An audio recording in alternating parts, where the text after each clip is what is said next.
दशक पहिला समास 9वा परमार्थ स्तवन. मी आता परमार्थांचे गुणवर्णन करतो.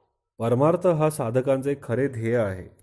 मानवी जीवनात उत्तमात्तम साध्य किंवा फल असेल तर ते म्हणजे परमार्थ होय. खरे पाहिले तर परमार्थ अत्यंत सोपा आहे.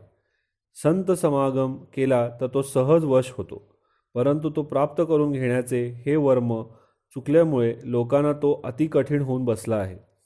त्याचप्रमाणे साधने नाना प्रकारची आहेत, पण ती सगळी उधारीची आहेत, म्हणजे त्याचे फल कालांतराने मिळते, त्यासाठी वाट पाहावी लागते. पण परमार्थ हा अगदी रोकडा व्यवहार असल्याने तेथे तात्काळ फळ मिळते. लगेच ब्रह्मस्वरूपाचे साक्षात दर्शन घडते. वेदात आणि शास्त्रात ज्या आत्मस्वरूपाचे वर्णन आहे त्याचा एकदम प्रत्यक्ष अनुभव येतो. पाहायला गेले तर परमार्थ सर्वत्र भरून आहे, पण त्याला पाहायला लागणारी दृष्टी नाही म्हणून तो अणू इतका देखील दिसत नाही. सर्व संग टाकून एकांतात जाऊन पाहायला प्रयत्न केला तरी तो दृष्टीस पडत नाही. हृदयाकाश मार्गामध्ये हृदयस्थ स्वस्वरूपापर्यंत पोचण्याचा जो गुप्त रस्ता आहे तो फक्त उत्तम योग्यांनाच माहीत असतो. सामान्य माणसांना या गुप्त व सूक्ष्म अर्थाचे ज्ञान बहुधा होत नाही. सर्व ज्ञानाचे तात्पर्य अखंड, अक्षय आणि अपार असा हा परमार्थ काही केल्या चोराला चोरून नेता येत नाही. राजा, अग्नी आणि श्वापदे ह्यापैकी कोणाकडूनही परमार्थाला भय नाही. असल्या भयाचा उल्लेखसुद्धा करू नये.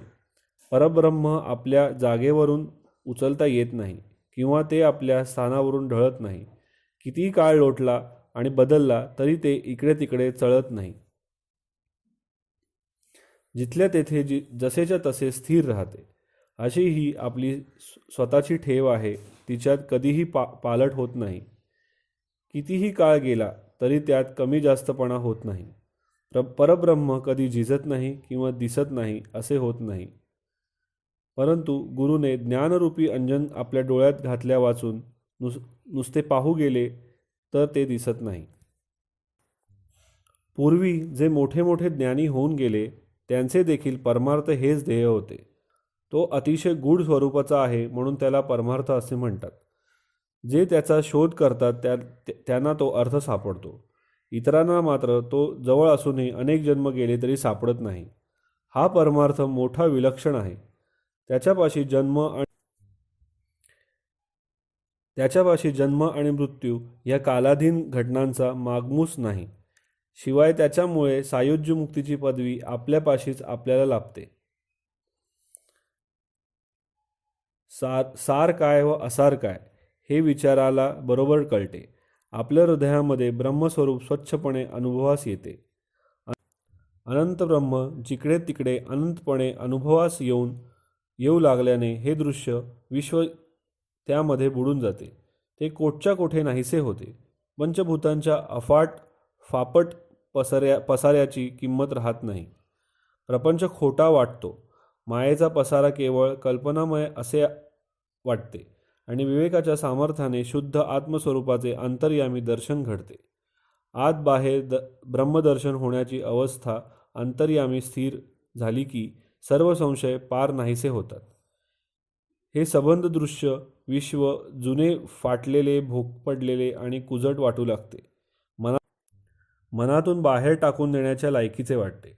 परमार्थ हा असा आहे, जो करील त्याच्या जीवनाचे ते खरे सार्थक आहे. तो मुळातच अत्यंत श्रेष्ठ, थोर, योग्य आणि शक्तिमान आहे. पुन्हा पुन्हा त्याला समर्थ म्हणण्याची जरूर काय. या परमार्थामुळे ब्रह्मादिकांना विश्रांती मिळते, समाधान लाभते. त्यांचे ज्ञानी पुरुष परब्रह्माशी एकरूप होऊन जातात.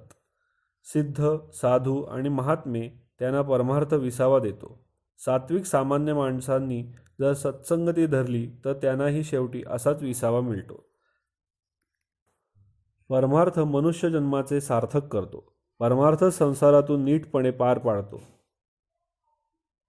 धार्मिक वृत्तीच्या माणसांना परमार्थच परलोकाच्या सुखाचा मार्ग दाखवितो.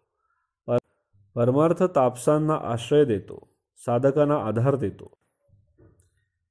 ह्या भवसागरातून कसे पार पडावे हे परमार्थच सांगतो. ज्याला परमार्थ साधला तोच खरा राजा होय. जो परमार्थ करीत नाही तो एक परीने भिकारीच समजावा. परमार्थाची बरोबरी करील असे ह्या जगात काही नाही. अनेक जन्मांचे पुण्य पदरी असेल तरच ह्यातून परमार्थ घडतो. परमार्थ घडला म्हणजे मुख्य परमात्मा स्वरूपाचा साक्षात अनुभव येतो. जो मनुष्य परमार्थ जाणतो आणि आचारात आणतो त्याचा जन्म सार्थकी लागतो. इतर सारे लोक पापी असून केवळ कुलक्षयासाठी जन्म घेतात. भगवंतांची प्राप्ती करून न घेता जो संसारामध्ये क्षीणतो तो मूर्ख असतो. त्याचे तोंड पाहू नये. म्हणून चांगल्या माणसाने परमार्थाच्या नादी लागावे आणि आपल्या शरीराचे सार्थक करावे. भगवंताची भक्ती करून आपल्या शरीराची सार्थक करावे. त्याचप्रमाणे भगवंताची भक्ती करून आपल्या पूर्वजांचा उद्धार करावा. समास 9वा समाप्त. जय जय रघुवीर समर्थ.